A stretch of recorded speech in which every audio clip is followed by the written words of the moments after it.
여러분들이 다 하얀 옷을 입고 찬양하니까 천사가 내려온 줄 알았어요. 안 믿어져도 아멘 좀 해봐요. 칭찬하는 거예요. 지금 자기가 천사인데 대답도 안 하냐.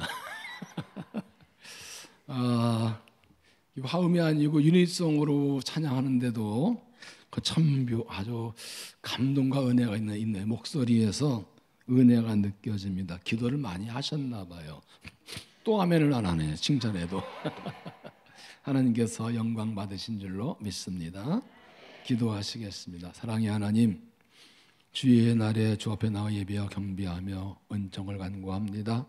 여전도 회원들이 하나님의 사랑에 감사하며 하나님의 뜻을 이루기 원하며 헌신을 다지며 예배합니다. 일선 말씀을 들려주시고 성령 역사하셔서 하나님의 마음을 알고 주님 기뻐하시는 삶을 살아가도록 도우시고 하나님 홀로 영광을 받으시옵소서. 예수님 이름으로 기도하옵나이다. 아멘. 복음전자 웰프 체프만이 친구와 함께 미국 워싱턴 거리를 걷고 있었습니다. 친구가 국회에서 오면서 우리나라의 신장 여기 있구만 이렇게 말했더니 체프만이 말합니다. 아닐세. 우리나라 잘못 생각했네. 우리나라의 신장은 국회의상이 아니라 이 나라의 가정들이야. 그의 말대로 국가의 심장은 국회의상이나 정부가 아니라 그 나라의 가정입니다. 그 나라와 국가의 가정이 어떤 가정에 따라서 그 나라가 사회가 어떤 나라 사회인가가 결정이 됩니다. 가정이 건강하면 국가가 건강하고 가정이 건강이 못하면 국가가 건강하지 못합니다. 그러므로 이 땅에서 모든 사람들은 자기 가정을 건강에 세울 책임과 사명이 있습니다. 하나님이 이 땅에 세우신 두 가지 공동체가 있죠. 하나는 가정, 하나는 교회. 하나님께서 천지를 창조하실 때 아담을 창조하시고 하와를 창조하셔서 가정을 이루어주셨습니다. 그리고 하나님께서 예수 믿는 사람을 모으셔서 교회를 세우셨습니다. 여러분, 가정과 교회는 하나님이 직접 세우신 공동체입니다. 이 둘 중에 무엇이 먼저 세워졌죠? 가정의 교회요?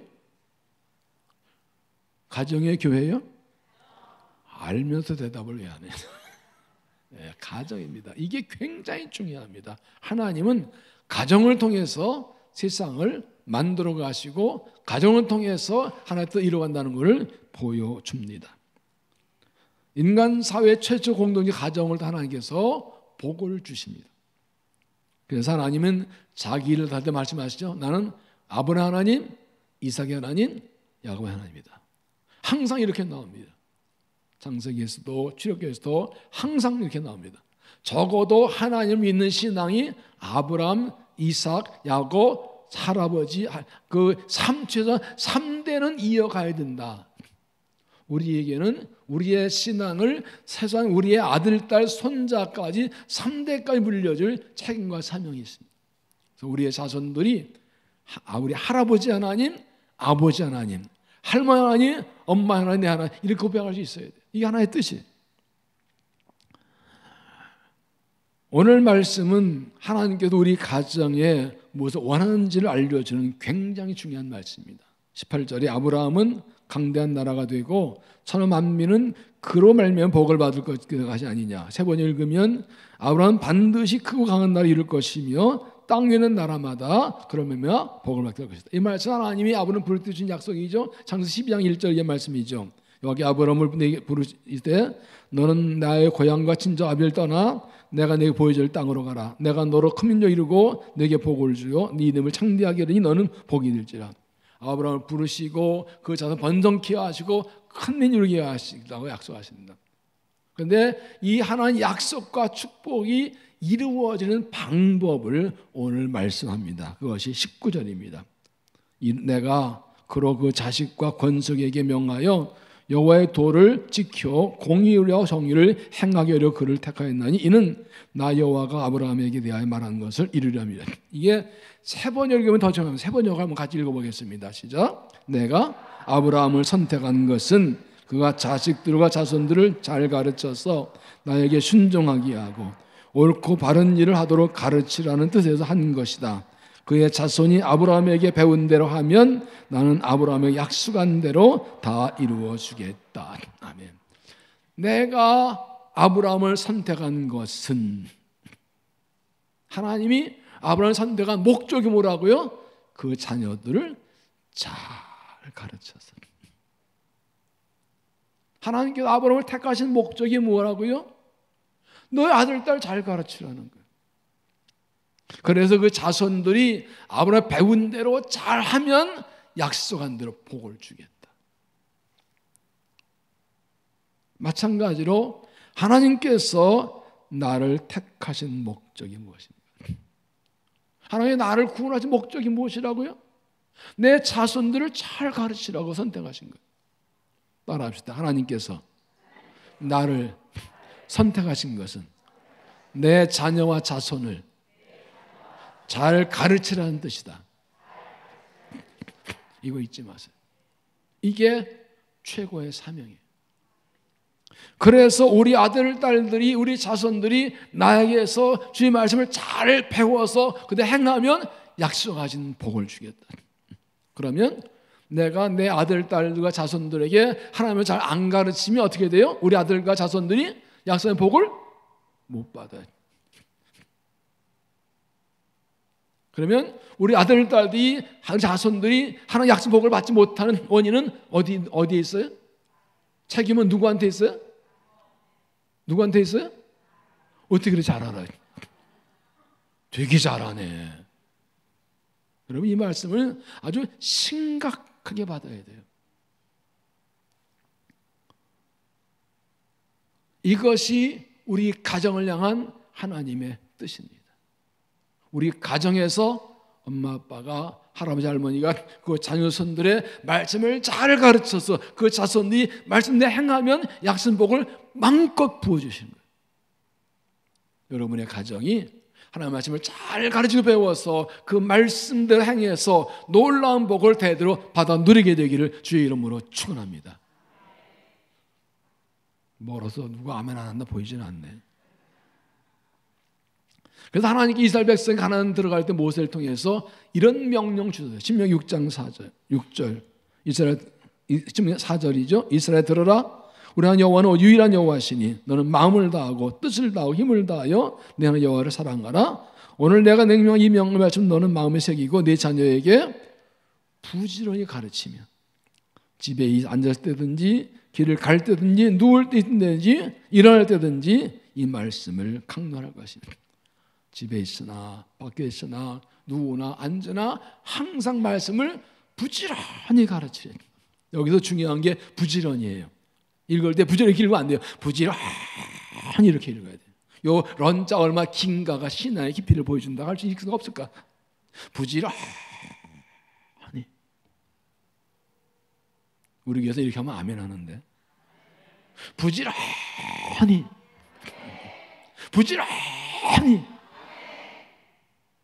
이래야 새겨지거든. 그럼 이스라엘 백성들은 가나안 땅 들어가서 이 하나님의 명령을 잘 지켰나요? 그 자손들에게 잘 가르쳤나요? 사사기 2장 8절을 보면 여호와의 종 눈의 아들 여호수아가 백수의 죽음에 10절에 가면 그 세대 사람들도 다 그 조상들 돌아갔고 그 후에 일어나는 다른 세대는 여호와를 알지 못하며 여호와께서 이스라엘 위에 행하신 일도 알지 못했다. 여호수아가 죽었어요. 같은 시대 사람 다 죽었어요. 그런데 그 다음 세대를 다음 세대 아니고 다른 세대라고 그랬어요. 전혀 다른 세대래요. 왜요? 하나님도 알지 못하고 하나님께서 이스라엘에 행하신 일도 알지 못했대. 신앙의 대가 단절된 거예요. 다른 세대. 이 10절 말씀이 다음 세대의 이 선도에서 아주 핵심되는 말씀입니다. 부모 세대는 하나님의 은혜로 광야길을 걸어오고 요단강을 가르고 그리고 여리도 무너뜨리고 그리고 싸워 약속을 다 차지했어요. 놀라운 은혜 입었어요.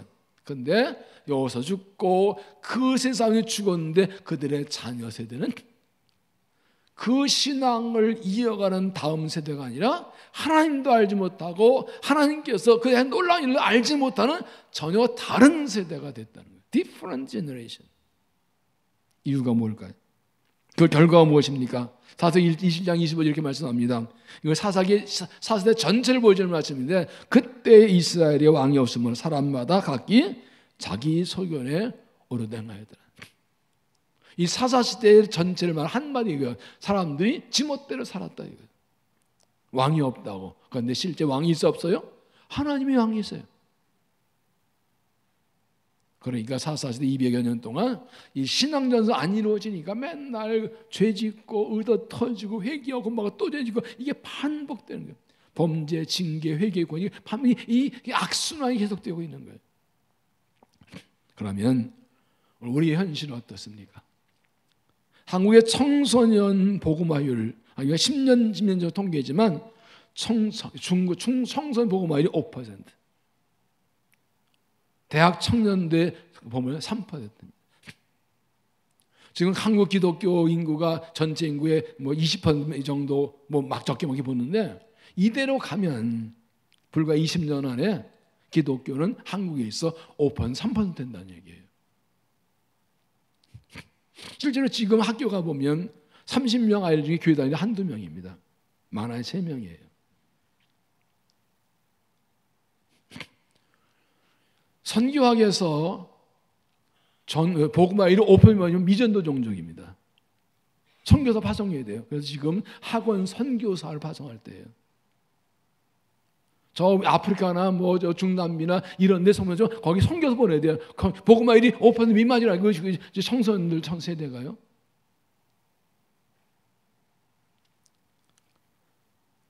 우리 교단 통합교단이 8,000개쯤 되는데 지금 중고등부가 없는 교회가 반이 넘습니다. 코로나19 팬데믹 이후에 더 심해서 지금 교회학교 없는 교회가 엄청 많아요.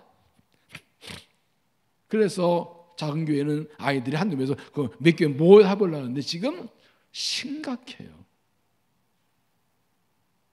이대로 가면 최현식 박사의 2045 한국교회의 미래도 거기에 되면, 이대로 가면 2040년 되면 한국교회는 500만 일 반동 떨어집니다. 제가 2050 책이 또 나왔는데, 이 들어가면 2050년 가면 한국교회 300만 일로 떨어진다고 이 시뮬레이션을 다 하고 있어요. 이대로 가면, 그냥 두면 한국의 인구가 줄어서 300년인가 나라가 망한다는데 그 전에 한국교회까지 망하게 생겼어요. 이럴 이유가 무엇입니까? 그리스도인들이 가정에서 자기 자녀에게 신앙을 전수하는 일을 게을리했기 때문이에요. 좀 잘하면 자녀의 신앙을 교회에 맡기고 끝나. 교회 갔다 왔지? 더 이상 신경 안 써. 얘가 예수를 나의 구속 고백하는지, 매일 큐티하는지, 믿음을 사는지 이런 거 하고 교회 갔다 왔으면 됐다고 생각하는 거예요.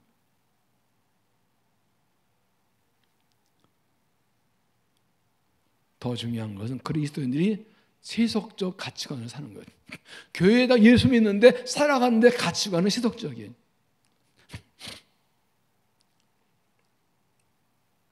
교회에서 예배드리는데 예배 끝나고 어느 학원이 좋대?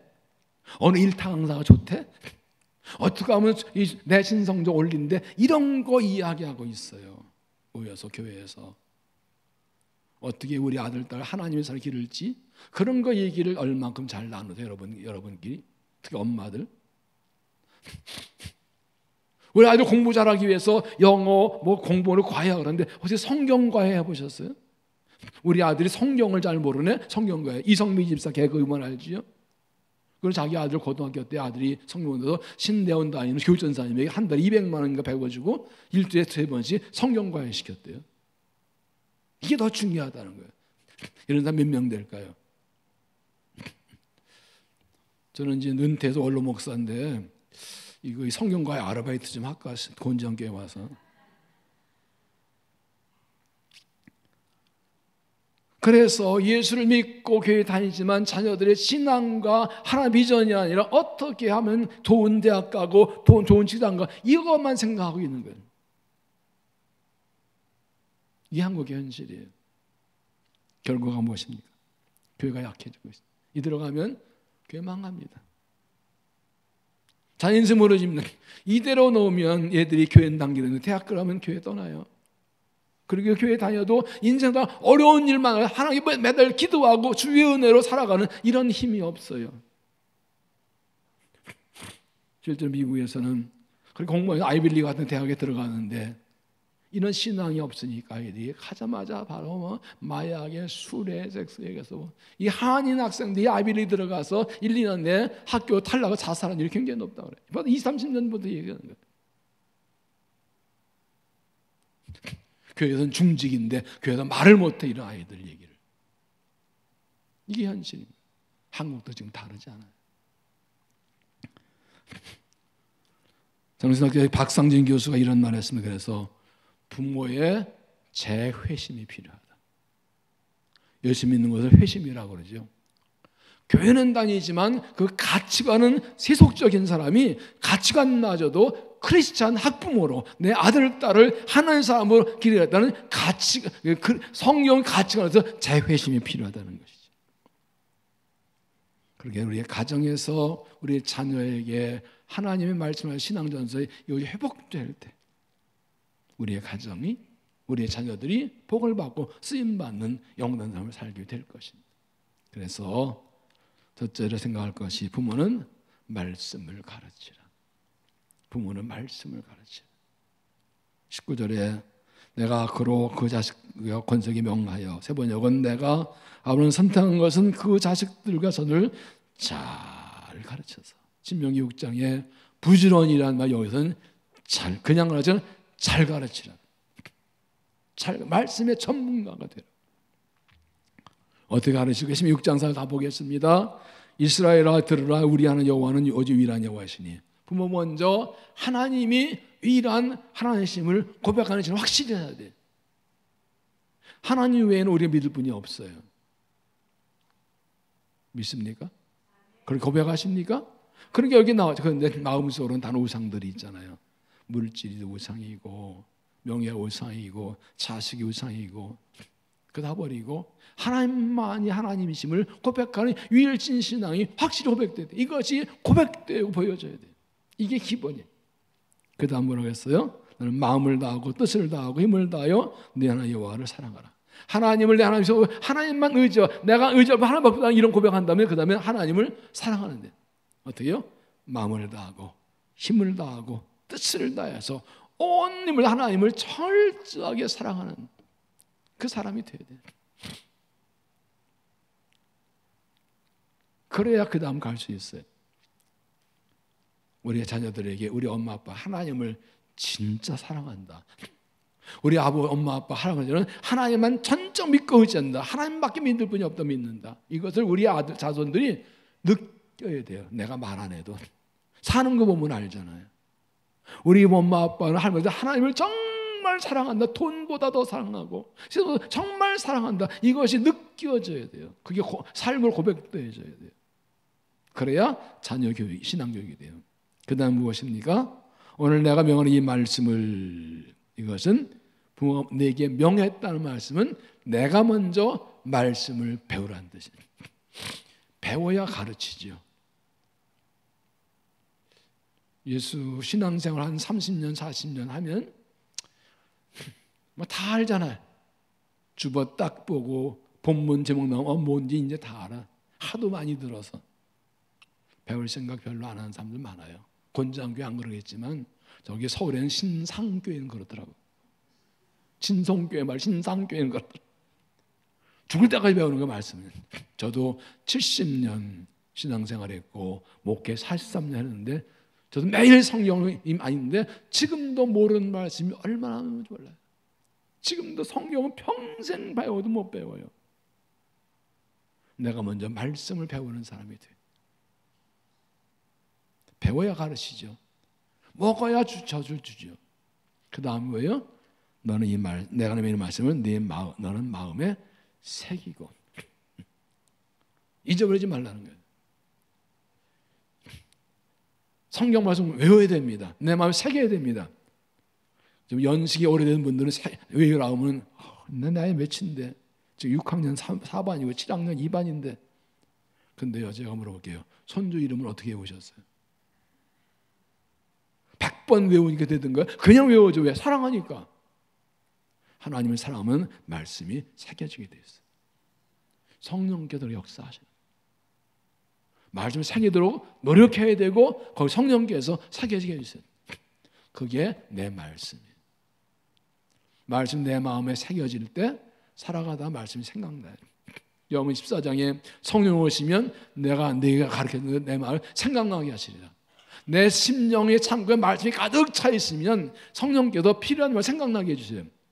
어느 만났는데 말씀 나는데 말씀 먹은 게 있어야지, 새긴 게 있어야지. 창고가 비었는데 무슨 말씀 생각이 나요? 평소에 말씀을 많이 먹고 외우고 새겨놓으면 성령께서 필요한데 생각나서 그 말씀으로 승리하게 해주시고 길을 인도해 주십니다. 그렇게 살아가는 것을 보여줘야 되는 거예요. 자녀들에게. 내 자녀에게 부지런히 가르치며 부지런히 열심을 다해서 어떻게 가르쳐요? 집에 앉았을 때든지 길을 갈 때든지 누웠을 때든지 안 일할 때든지.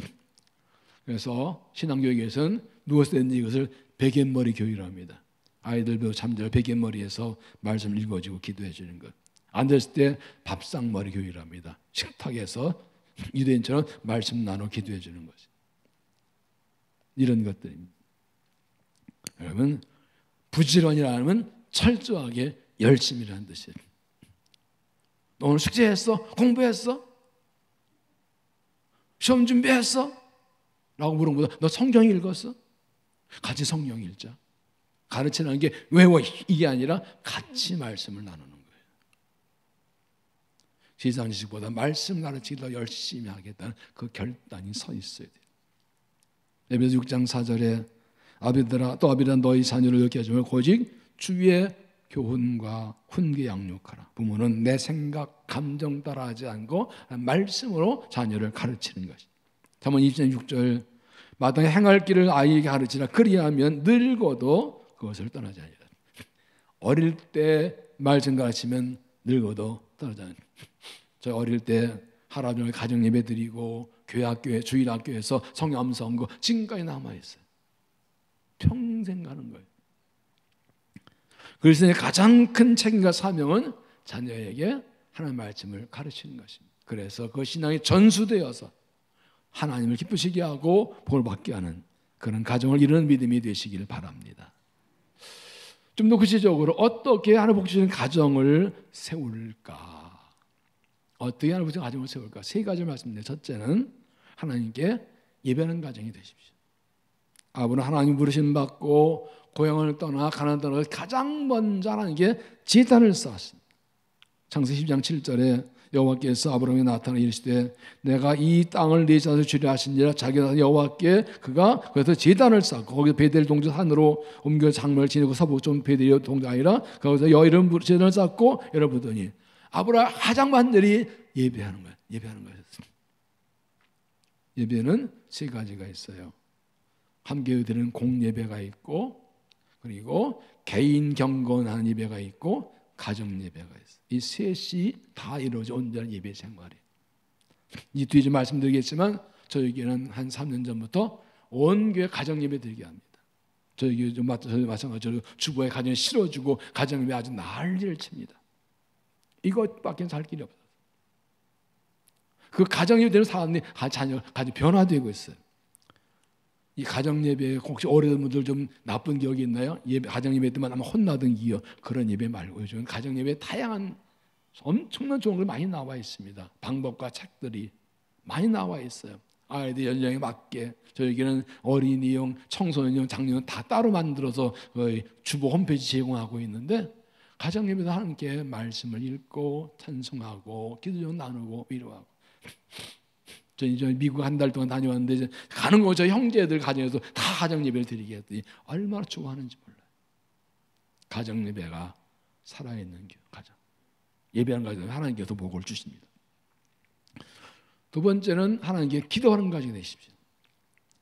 이삭과 리브가는 기도하는 어머니 아버지였습니다. 창세기 25장 1절 보면 이삭이 그의 아내가 임신을 못함으로 그를 위하여 여호와께 간구하며 여호와께서 그의 간구를 들으셨으므로 그 아내가 임신하였으니 이삭은 아내 리브가와 결혼했는데 20년 동안 아이가 없었어요. 그랬더니 기도했더니 아이를 주셨어요. 이 이삭은 기도하는 아버지였어요. 리브가는 이제 쌍둥이 임신했죠. 근데 애 안에서 둘이 싸워요. 그 리브가 기도합니다. 창세기 25장 22절. 그 아들들이 그의 태 속에서 서로 싸우는지라 그가 이르되 이를 경우는 내가 어찌 알까 여호와께 묻자온대. 여호와께서 그에게 이르시되 두 국민이 네 추대 중에 있구나. 두 민족이 네 복중에 나누리라. 이 족속보다 더 강하게 하고 큰 자가 어디냐 섬기라 하다. 중요한 게 이거예요. 쌍둥이 임신했는데 둘이 싸워요. 여기 다 여전도에 드시니까 혹시 쌍둥이 나신 분 계세요? 없네요. 저희 교회는 있어요. 그러면 쌍둥이를 임신했는데 이 둘이 이게 왔다 갔다 하는 이게 싸우는 건지 그냥 배를 차는 건지 구분이 될까 안 될까요? 대답하지 마세요. 경험도 없으면서 뭘. 제가 쌍둥이를 물어봤더니요. 구분 안 된대요. 그런데 리브가는 알았어. 이게 그냥 배 차는 게 아니라 싸운다. 알았어. 이게 태교의 시작이에요. 이게 태교의 시작이에요. 이 엄마가 태아의 상태를 이게 그냥 발로 차는 건지 싸우는지 알았다는 거예요. 여기서 태교가 시작되는 겁니다. 제가 이 말씀 가지고 임신한 사람들 태교 교육을 이거 제가 합니다. 그거 하면 또 한 장을 거니까 나중에 이건 빈다. 돈 받고 할 거야. 이건 비싼 거야. 이건. 중요한 것은 그때 리브가가 기도했다. 하나님 둘이 싸우네요. 이게 왜 그러죠? 물었다는 거예요. 그래서 하나님께 말씀하십니다. 큰 자가 작은 자를 섬기라. 이때부터 이미 에서가 아닌 야곱이 선택된 거예요. 기도하는 어머니였어요. 그런데 세월이 흘러서 이삭이 나이가 듭니다. 이제 장 축복하려고 에서를 부릅니다. 자, 리브가가 이렇게 하나님께 기도해서 응답받은 사실을 아버지 이삭이 알았을까 몰랐을까요? 알죠. 당연히 나누죠. 그런데 이삭은 무시하고 전통대로 장자에게 축복하려고 에서에게 사냥해 오라고 합니다. 하나님께 기도하지 않아요. 리브가는요. 왜 하나님께서 야곱이라고 하는데 저희 영감탱이가 노망난다 큰알 준다고 하고 야곱가 짜고 이삭을 속이서 장자권을 얻어냅니다. 이때 기도하지 하나님 약속하셨잖아요 하고 기도하지 않아요. 이때는 기도하던 아버지 기도의 어머니가 중요한 때는 기도를 안 하고 자기 생각대로 해버려요. 전통의 생각대로 난리가 나지요. 에서가 야곱 죽인다고 그러고 야곱은 도망가 20년 동안 고생하고 이게 다 뭐예요?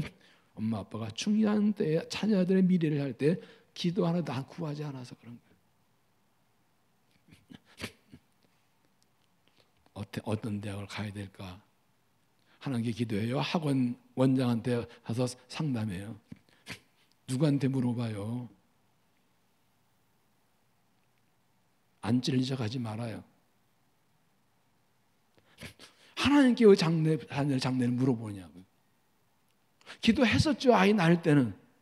근데 세월을 흘러서 결정적인 때 자녀의 미래를 결정할 때 기도하지 않으면 야곱 가정처럼 엉망이 되는 거예요. 가정 예배가 중요한 것은 자녀와 함께 기도하기 때문에 말씀을 읽고 기도 이게 가정을 꾸준히 하다 보면 자연히 기도 제목 나누게 되고 함께 기도하게 되고 하나 역사가 일어나는 거예요. 모든 예 하나님께 묻고 기도하는 모습을 보이십시오. 그리고 함께 기도하십시오. 기도 응답에 간증이 있는 가정을 세우십시오. 세 번째는 말씀을 실천하는 가정이 되십시오. 부모는 자기 말씀 가르칠 뻔해 그 말씀대로 사는 대로 보여줘야 됩니다. 그래야 자녀가 본받습니다. 자녀는 부모의 말을 듣고 배우는 게 아니라 삶을 보게 한다. 자녀는 부모의 등을 배운다 그럽니다. 내가 실천하는 말씀 무슨 의미가 있어요? 실천해야 되죠. 내가 삶을 보여줘야죠. 이분이 아멘 안 하시죠?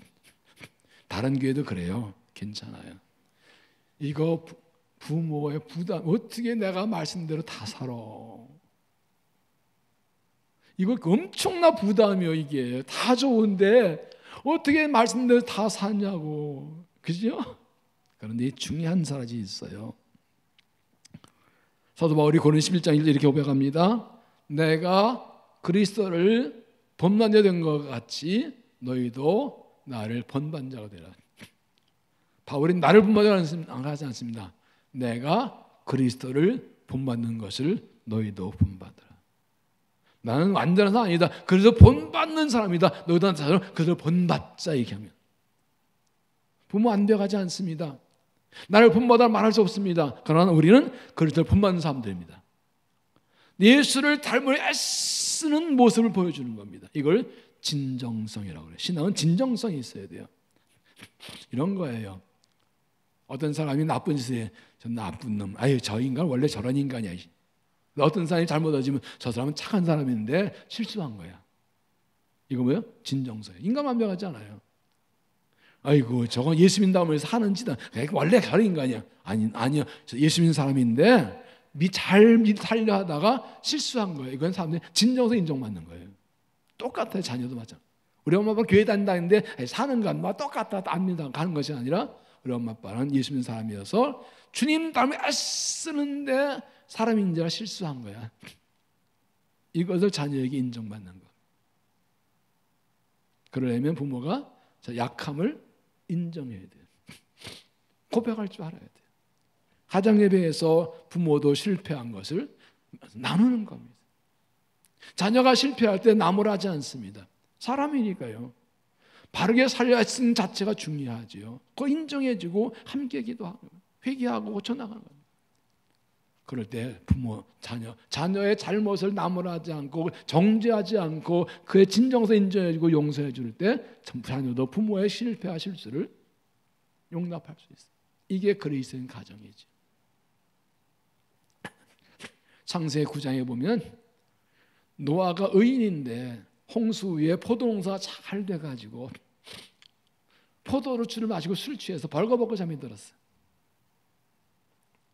그런데 첫째 아들 함이 그걸 보고서 동생들 야 아버지 술 먹고 이러고 있다가 난리를 쳐서 퍼뜨렸어요. 이때 셈과 야벳이 옷을 들고 뒤로 걸어 들어가서 아버지의 벗은 몸을 덮어줍니다.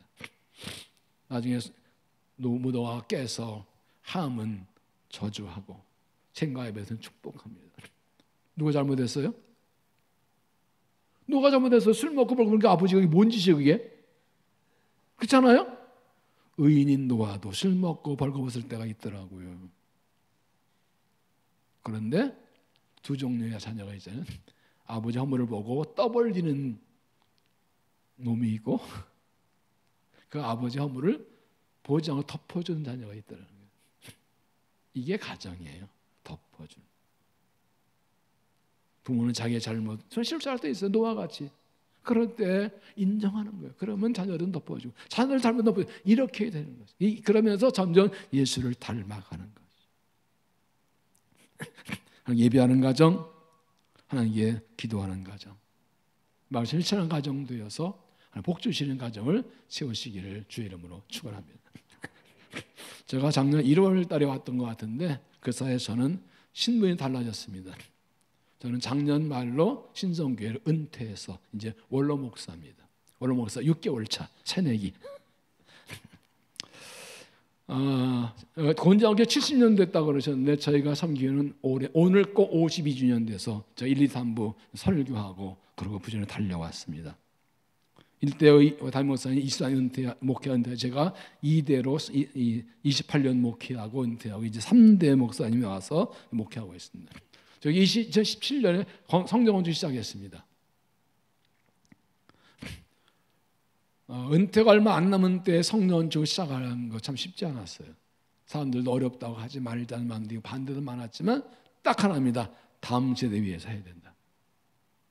다음 세대 해야 된다. 그리고 은퇴 6년 남은 때 성령 시작해서 2019년에 입당했습니다.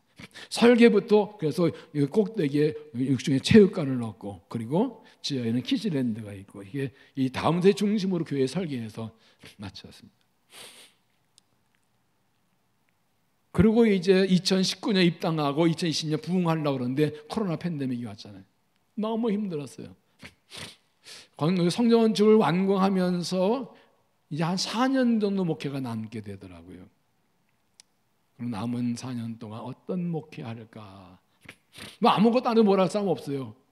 그런데 그럴 수는 없지요.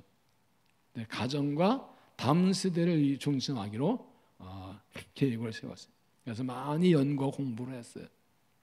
2021년인가요?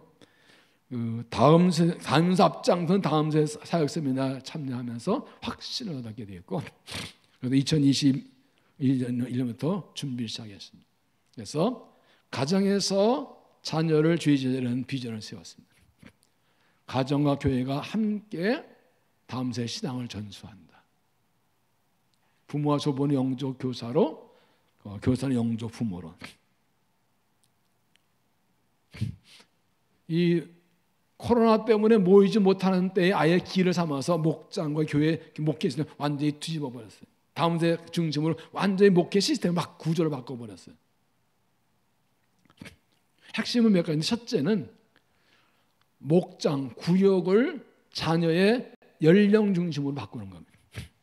예를 들어 유치원 다니는 유치영 부모들을 한 목장에, 초등학교 부모들을 한 목장에, 중고등 부모를 한 목장에, 이렇게 해서 자녀가 같으니까 같은 대화가 되잖아요. 기도 제목이 같고, 그리고 큰 교구 안에 조부모도 넣어서 이렇게 한 동산을 세우고, 이렇게 목장을 자녀를 위해서 부모들이 목장에 함께 자녀를 위해 기도할 수 있도록 목장 구역, 이게 첫 번째였어요. 두 번째가 부모 교육, 행복부모에 있어서 부모 교육을 8주 해나갔습니다. 안을 가냐 끌어다가 교육시켰는데, 부모 교육하면서 부모들이 이제 사역에 변화되기 시작했어요.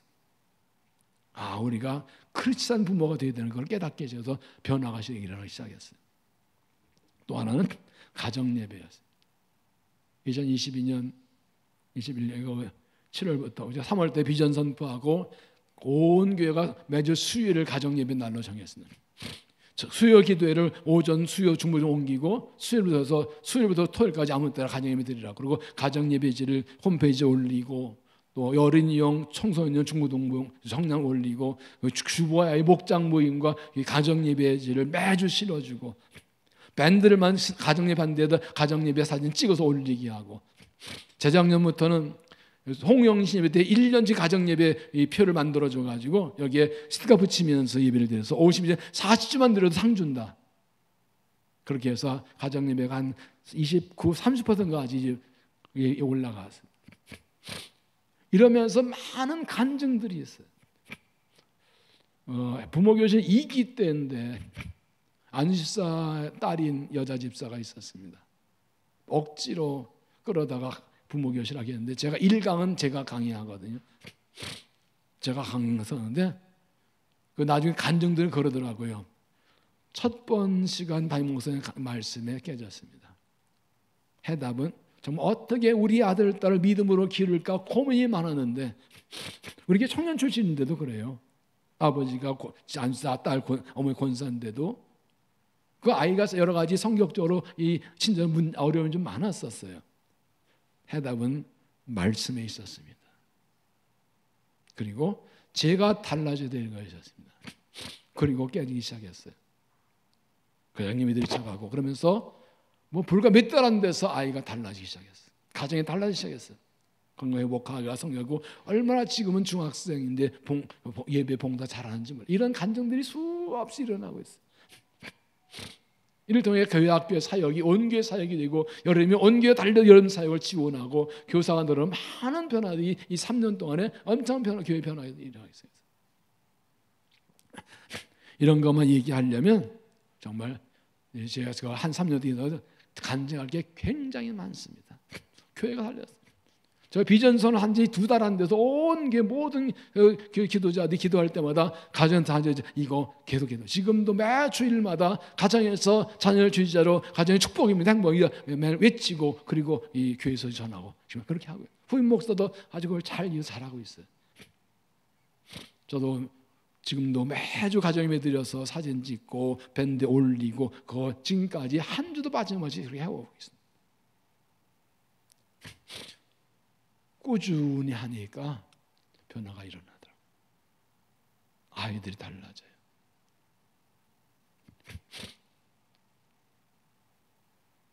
아이들이 달라져요. 남편이 달라지고 아내가 달라요. 할아버지 할머니들도 얼마나 좋아하는지. 저에게는 제가 다음 주에 설교하면 권사님들이 고맙습니다 그래. 그러니까 권사님들도 혼자서라도 남 둘이라도 손 좀 예배드리고, 명절 때 애들은 무조건 가정예배대 올려요. 3대 가정예배 드리면 또 막 상 주고 난리를 치거든요. 가정에 처음 시작할 때 막 뭐 3대 상, 뭐 포토제닉 상, 뭐 치킨 쏴주고 피자 쏴주고 하여튼 가정예배 살려고 난리를 쳤어요. 막 쏟아부었어요. 가정에서는 가정예배 드리고, 목장에서는 부모들이 자기 자녀 문제 놓고 함께 기도하고 격려해주고 도와주고, 부모교회를 통해서 하나 되고, 교회 학교 사역도 무조건 가정과 연계돼요. 가정과 함께 가는 방법으로 모든 프로를 가정에 알리고, 가정에서 할 사역을 알려주고, 함께 보고받고 해서 벌써 몇 년부터 가정의 교회학교 교육도 가정과 항상 연계되고 있어요. 그랬더니 여름 성경학교 때도 부모들이 얼마나 잘 참여하는지 몰라요. 은퇴 3년 놓고 일을 시작했는데, 제가 당위원 세미나를 마친 다음에 어느 장로님과 밥 먹으면서, 장로님 나 은퇴 3년 했는데 아무가 안 하면 뭐라고 했더니, 목사님 가만히 못 계시잖아요. 어떻게 알았어? 저는 가만히 못 있습니다. 이게 맞아요. 그러니까 하드웨어로 성전 건물을 세웠고, 이 교회는 소프트웨어로 가정과 담사 사역을 한 거예요. 건물은 껍데기예요. 건물 세우는데 교회가 안 돌아가면 건물은 교회가 아니에요. 사람의 교회죠. 근데 핵심은 가정. 그래서 앞으로 5년, 10년 이렇게 어릴 때부터 가정예배 드리면서 교회학교에서 말씀 배우고 하면서 이렇게 온 교회 하나 자라는 다음 세대가 어떻게 될지 기대가 돼요. 이 모든 사역의 핵심은 가정을 세우는 것이고 부모를 세우는 것이고, 이것 외에는 한국에 살 길이 없어요. 이미 다음 세대에 있는 한국교회 보서 10년부터 외쳤습니다. 어느 교사가 그러더라고요. 한국에 다음 세대가 외치는데 구호만 있고 이벤트만 있고 사역은 없다. 이벤트 뭐 대회 뭐라도 대회한다고 되는 거 아니에요. 실제적으로 해야 되죠. 5월달은 가정의 달이고 여전도의 어머니들이십니다. 가정의 핵심은 어머니예요. 그런 의미에서 제가 이 말씀 부탁받고 그 때문에 이 말씀을 전하기로 했던 겁니다. 가정 부모가 온전히 그래서 서게 되면 자연스럽게 신앙은 물 흐르듯이 몸에 해듯이 전설. 어려운 게 아니에요. 그냥 계속 하는 거예요. 그래서 아이들이 5년, 10년 그런 가정에서 자라고 그런 교회에서 교회가 함께 연계해서 가면 건강한 그리스도인으로 하나님 사람으로 쓰임받게 되는 거지. 영국의 사이비평가 존 러스키는 이런 말을 했습니다. 인류 역사는 세계 역사가 아니라 가정의 역사다. 한 나라의 수준은 그 나라의 가정의 수준 이상 올라갈 수 없고, 한 나라의 생존은 가정의 생존 여부에 달려있다. 여러분, 이 사회의 모든 문제의 출발은 가정입니다. 이 마지막 때의 사탄의 전략은 가정을 흔드는 거예요. 가정을 깨트리는 거예요. 가정이 망하게 하는 거예요. 이것도 얘기하면 엄청 싫어다 얘기 안 하는데, 모든 문제 파고 들어가면 그 문제 시작은 가정에 있어요. 부모에 있어요.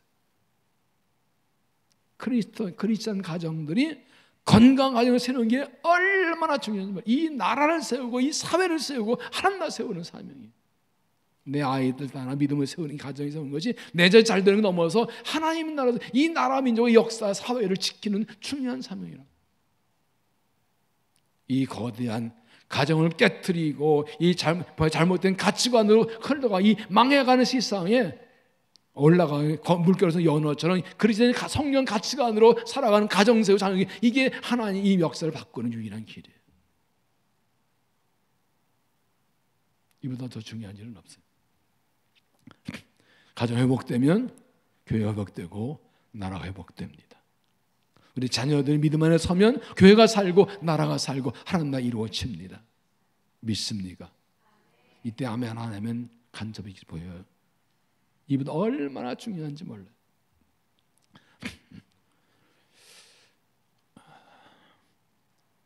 오늘 19절 말씀 다시 보겠습니다. 내가 그로 그 자식과 권속에 명하여 여호와의 도를 지켜 공의와 정의를 행하게 하려고 그를 택하였나니 이는 나 여호와가 아브라함에게 대하여 말한 것이 이리라며. 세 번역을 읽으면 다 같이 읽어볼 거예요. 세 번역으로 시작.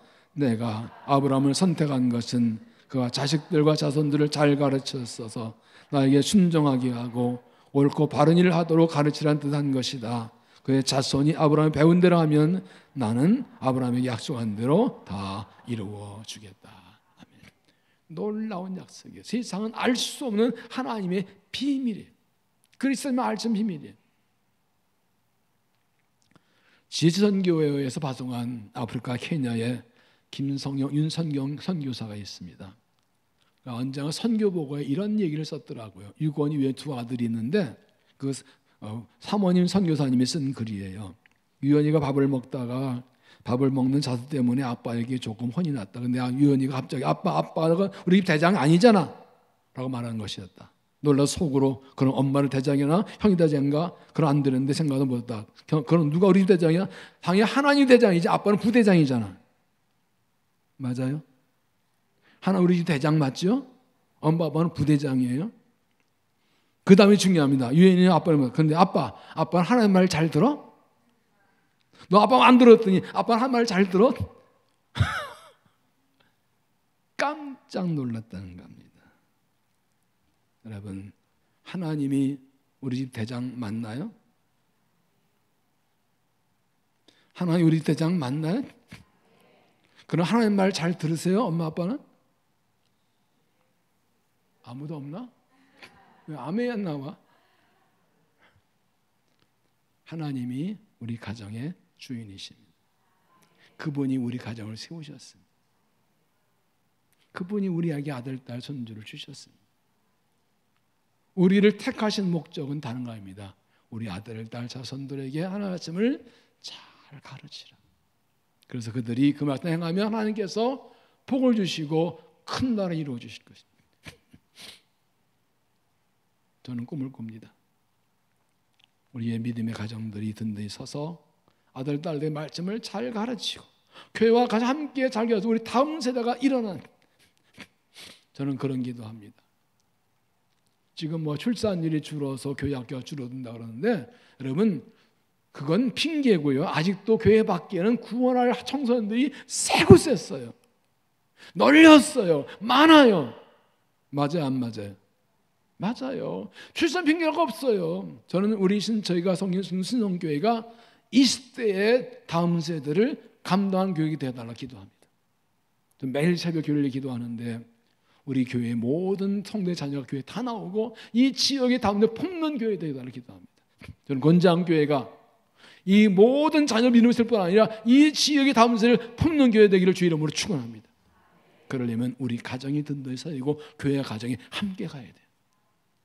가정을 세우고 교회는 가정을 세울 수 있도록 많은 훈련과 양육과 자를 제공하고 영성을 제공하고 교회와 가정 함께 가는 거예요. 말씀 짧지만 중요합니다. 오늘 말씀은 내가 아브라함을 선택한 것은 그의 자녀를 잘 가르쳐서 내게 배운 데 행하게 할 것이다. 그들이 내가 배운 데 하면 약속한 복을 줄 것이다. 이 말씀이 여러분의 삶에 대대로 이루어지는 가정과 교회 되시기를 주 이름으로 축원합니다. 기도하시겠습니다. 하나님, 70년 전 권점교회를 세우셔서 이 지역에 복음을 전하게 하시고 많은 영혼 구원하게 하시고 또 성도들을 살피고 돌보시고 하나님 나라 이루게 하신 것을 감사합니다. 하나님, 권장교회가 이 지역에 하나님 나라를 세우는 거룩한 교회가 되게 하여 주옵소서. 오늘 현장 앞장서서 교회를 세우고 가정을 세우게 하여 주옵소서. 하나님, 이 시대의 가정들이 무너져가고 있습니다. 다음 세대가 죄악에 빠져가고 있습니다. 가슴이 아픕니다. 안타까워 견딜 수 없습니다. 다음 세대 살리는 길은 우리의 자녀들도 세상에 물들어가고 있습니다. 이 길은 예수밖에 없고 복음밖에 없습니다. 우리에게 사명 주셨습니다. 우리 여전도 회원들이 온 성도들이 가정에서 하나님의 사람으로 자녀를 세워서 이 생명의 강물이 가정을 세우고 교회를 세우고 민족을 세울 수 있도록 사용하시고 역사하여 주시옵소서. 세우신 문목사님 축복하셔서 성령 충만케 하나님의 비전을 따라 교회를 끊어갈 때 부정 없게 하셔서 큰 역사를 축복하여 주시옵소서. 예수님 이름으로 기도하옵나이다. 아멘.